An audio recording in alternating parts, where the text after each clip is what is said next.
Hello guys, it's your girl Nelly V. Welcome back to another episode of Vlogmas 12 Days with Nelly V. I believe we're on day 9 at this point, so we are trucking along. Today's video, you guys can see by the title, we are going to be doing a book review of books that TikTok made me read. But it's also like books that I just kept on seeing on my feed. My friends were telling me about it, so it's a little bit of both. But basically popular books that's going on in the book community right now. I had a New Year's resolution this year to read 12 books, and I think I only read like 4.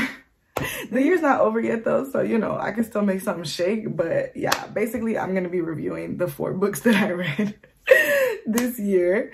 And honestly, one of them I didn't even finish, so... But I know I read another book this year. I know I did. I just can't remember. But yeah, I really wanted to get back into reading this year. So that was why I made that New Year's resolution. But I feel like I haven't really figured out what books I really like what genre specifically. Because I feel like as long as it's a good story, like I love a good plot and it's like developed well. So I feel like that can be in any type of genre. So... without further ado, we're gonna jump into the video. There's gonna be some spoilers because, you know, I mean, I feel like it's really hard to make reviews without spoilers. So if you haven't read the book, I'll try to keep it brief. I'm really gonna try to just give my review, give my opinion. Is it worth the read? Yes or no? And what I liked about the book, what I disliked about the book, some critical questions if, you know, you did read the book, and we can start a discussion, you know what I'm saying? So yeah. If you're new to the channel, go ahead and like, comment, and subscribe. Join the family, and we're gonna get into the video. All right, so the first book I read this year was The Unhoneymooners by Christina Lauren. Now, this book was going on my feed, not this year, but like, I feel like 2021, 2020 maybe, and I saved the book. So when I started reading again, you know, this year, I went through my saves and I was like, okay, what book was like reoccurring, or like, what book have I been seeing a lot of like, you know, discussion about, and what do I want to prioritize reading. So this was the first book I read this year, like literally in January, and it didn't give. It didn't give because I hate when I know like how a book is gonna like end before it even starts. The book is 2 twin sisters, Ami and Olive. Ami's getting married to a guy named Dean, and then Dean has a brother who is named Ethan, and Ethan is the best man of the wedding. And Ami's twin sister Olive does not like Ethan. Okay, and I hope that makes sense. If we need a map, I'll try to draw one. But yeah, basically her twin doesn't like the best man. Her twin doesn't like her new brother-in-law. And so she doesn't like him for the stupidest reason. And that's why I couldn't get behind the book, because I just don't really like main characters that are just like really cynical, really sarcastic, and really like make actions based off of their assumptions, which I just felt like she was doing the whole entire book. So it just wasn't giving for me.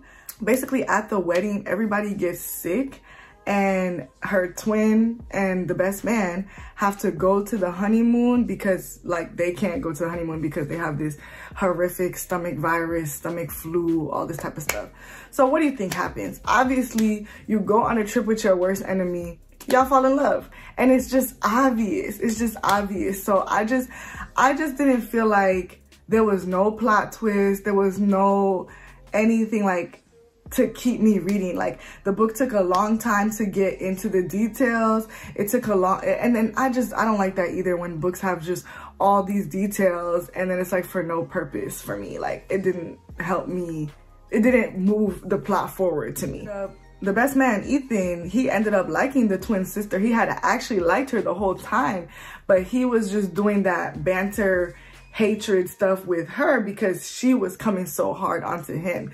And then, you know, basically it was just because she wasn't even literally giving this man a chance. And then once they spend 10 days together on vacation, you know, of course they're gonna end up together. So it just was a very like, okay, like, is there gonna be any other spice? So I don't really know why this book was hyped up. I feel like the romance was lackluster. Like I said, I don't really like that sarcastic, cynical type of vibe for books. Yeah, but it was a good it was a good introduction to me reading again, so I'll give them that. Maybe I'll check out some of the author's other books, but this one wasn't giving for me. I wouldn't read it. Next, we have The 7 Husbands of Evelyn Hugo. I actually need to give this book back to Jeanette. But I love this book. I love this book. I can't tell if this is my favorite one that I read this year or if the 4th one we do will be my favorite. But anyways, regardless, this one was a page turner.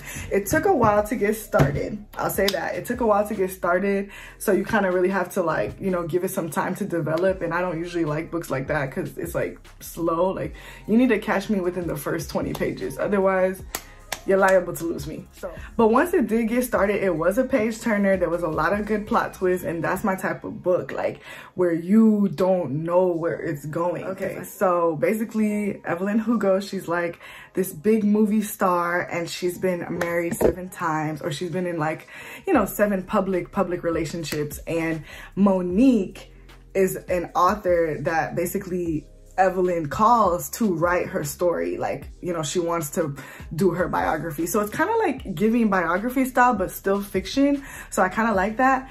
And the book was kind of, you saw it in 2 perspectives. Like, you saw it from Evelyn's perspective and you saw it from Monique's perspective. I will say that it was more of Evelyn's, you know, perspective, because I feel like Monique's story did kind of get lost in the book.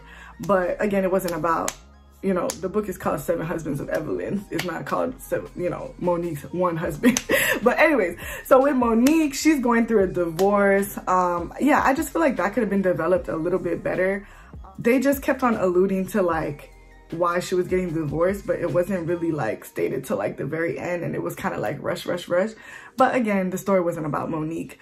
The story was about Evelyn, and Evelyn has lived a life, okay?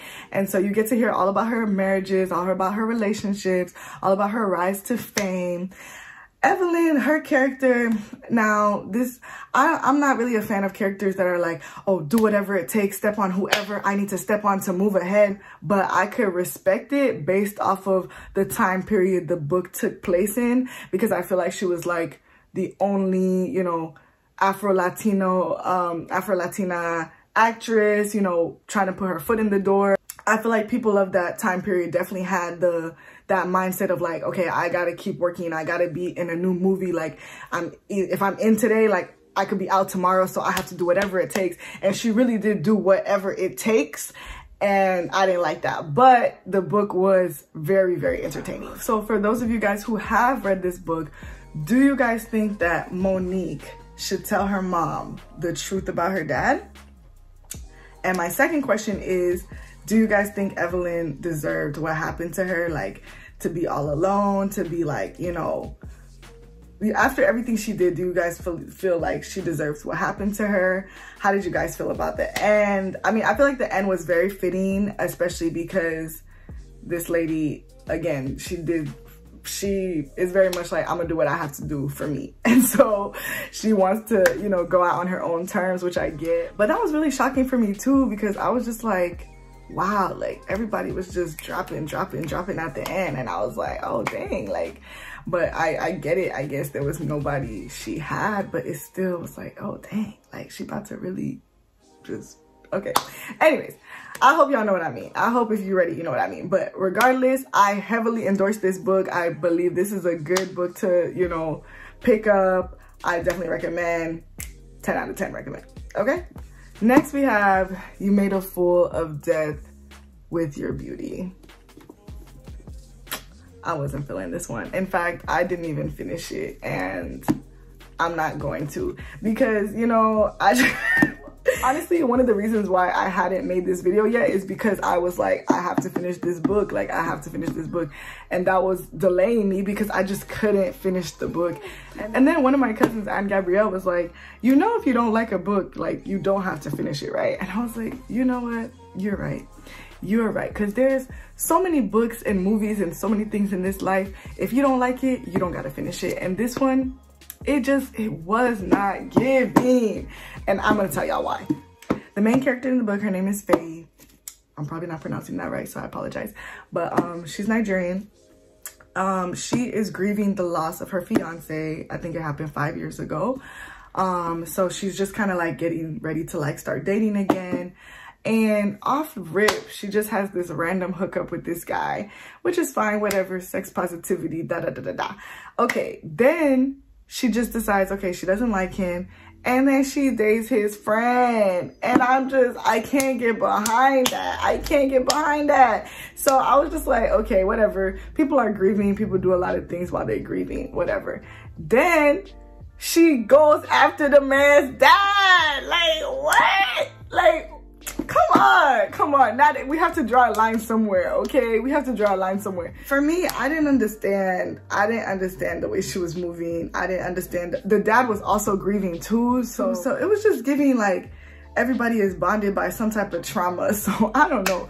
She's a painter by profession. She ends up getting this opportunity to go on the island with the second dude that she slept with, the friend. And then that's where she meets the guy's dad. And then off rip, you know, she's like, oh my God, like I'm attracted to him. What am I gonna do about Nasir? Like, you know, it's an emotionally available type of love, but then they end up getting close, da da da. I made it to like maybe page 200 or whatever. Now I had got large print. Another reason why it was hard to finish this book was because I accidentally got large print from the library, and it's just not cute. It's just not cute. So it was just hard to read.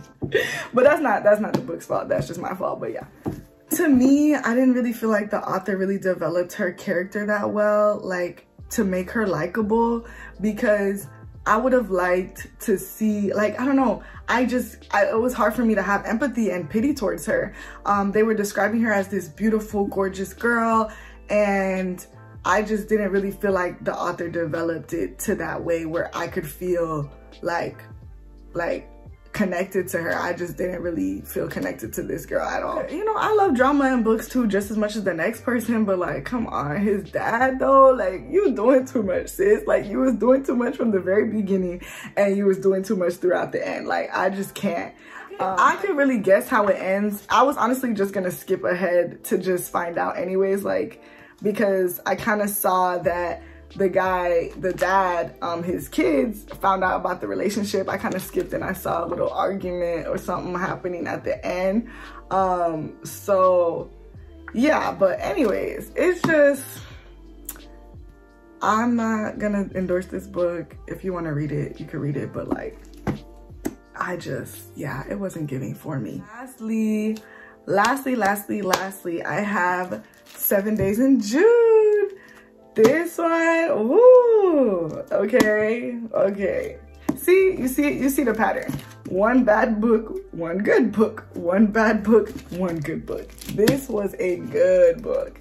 I really enjoyed this book. It was a page turner. It also took a while to get started, but once it did. You got to see the story from a couple different perspectives.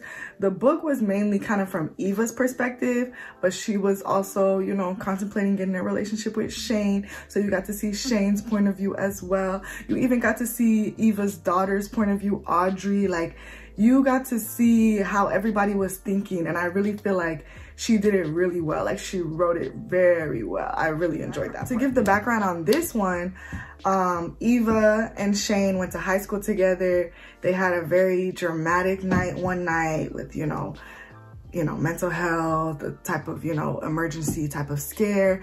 And then they never saw each other again until, like, I guess, what is it, 10 years later or 13 years later or something like that.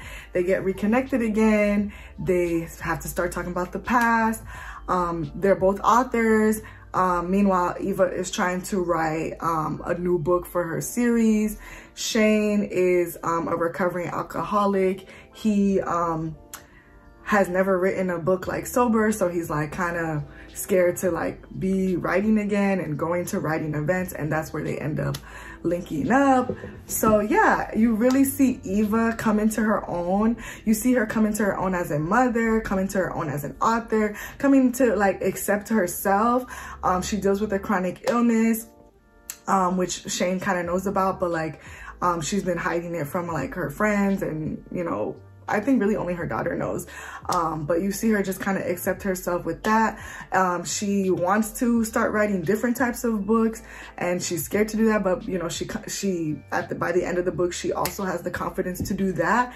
And it's just a very beautiful story. Like, it's just a very beautiful story to me. I don't know, I love the love story between them. Like, it was giving a little toxic, but also just very like gentle and very like romantic, and very much like, I accept you for all that you are, and you accept me for all that you are. It was just very beautiful, because at the same time, you really see them confronting their traumas, confronting the past. Like, it was just, I don't know, like, I just really like also, I honestly think it was written like very recently, because like some of the humor, some of the clapbacks were very like 2020, 2021, like very much like modern humor.